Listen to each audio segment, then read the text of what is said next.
guys, today is November 18 and there's a volleyball game here in Cagayan de Oro. So we are going there. Date with my husband today. Hi! Yeah, so ang mga team na maglalaro ngayon are main event is PLDT versus Creamline. And yung ano sa tawag na? Undercard? Sa tawag na? Kung sa boxing pa? Dili, undercard ba na? Dili. Night term na, basta before the main event, yung maglalaro muna is the Akari versus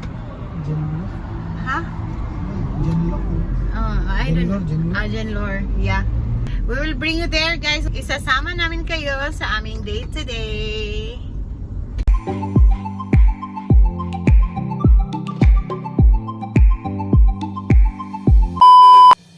Hello guys, so andito na tayo sa area going to the Cagayan de Oro International Convention Center, or officially named as Aquilino Pimentel Jr. International Convention Center. Dito i-held yung volleyball game ng Creamline versus PLDT. Mahirap papunta dito kung wala kang sasakyan kasi malayo ito from the city proper. And ano pa siya, tawag dito unsa Tagalog sa tungas. So tungason pa siya because it's on top of the hill or top of the mountain. Malapit na ito sa boundary ng Cagayan de Oro and Bukidnon, which is the Baungon part of Bukidnon. So ayan, for those na walang sasakyan, the organizer hired riders from the Angkas to transport sa mga manunood ng game free of charge. So ayan, grabe ang traffic dito at grabe yung parking dito.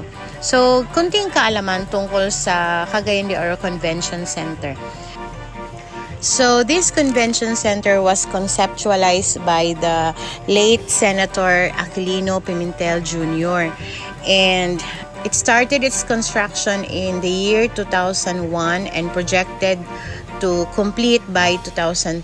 However, maraming mga setbacks na nangyari. For one, during the time of President Gloria Macapagal Arroyo na hold yung construction nito due to lack of support kasi the senator belonged to the opposition party. So para naman ma-secure ni senator yung pagpapatuloy ng construction and ng funding, he proposed to name it after the former president Diosdado Macapagal, who is the father of the then president Gloria Macapagal Arroyo. So yun, 45% of the project was almost complete when another setback happened in the year 2009 when there was a dispute sa lupang tinatayuan ng convention center. So ayun, na-stop naman yung paggawa ng convention center. But then the issue was resolved in 2016.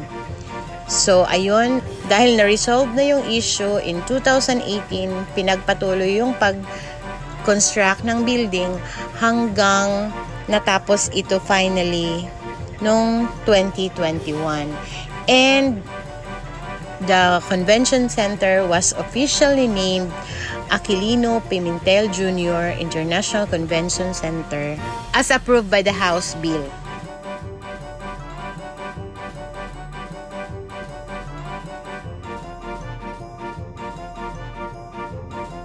Ang mga taxi, bakit na lang ng mayotor ng taxi.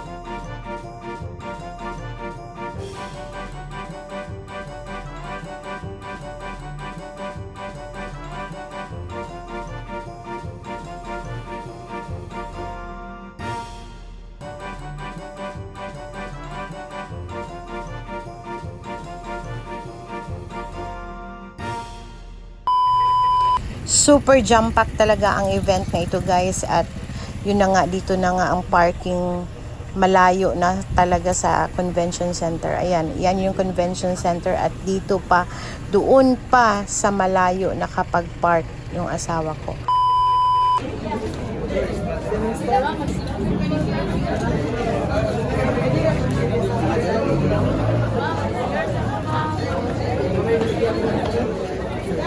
Ticket please.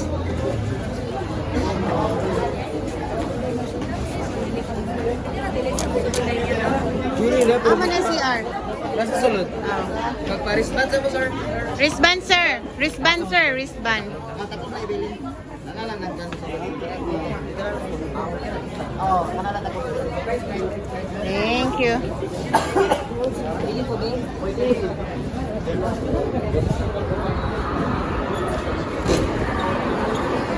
So this was inaugurated last June 2023, and today September. I think this is the first time na nagka-event dito sa convention center na ito. Ito ang comfort room. Unya na.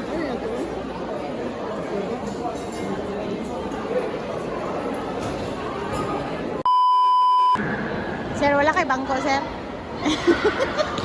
Puro reserve. Reserve. Na yung mga bakante, pero na ako na galingkod. Kalag, tingali ang galingkod. Ito, ginagawa na. Teka naman na. Wala may tao lagi.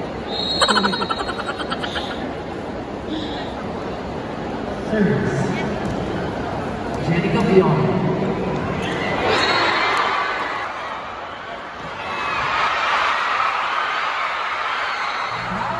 So, ayan na guys, dumating na yung city mayor namin kasama yung iba pang mga city government officials ng Cagayan de Oro City.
Exit na tayo guys. Finally, natapos na rin.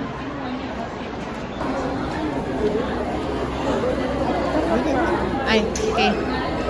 Nilibot po ko dito ganyan na. Nilibot po ko dito ganyan. Ay, okay.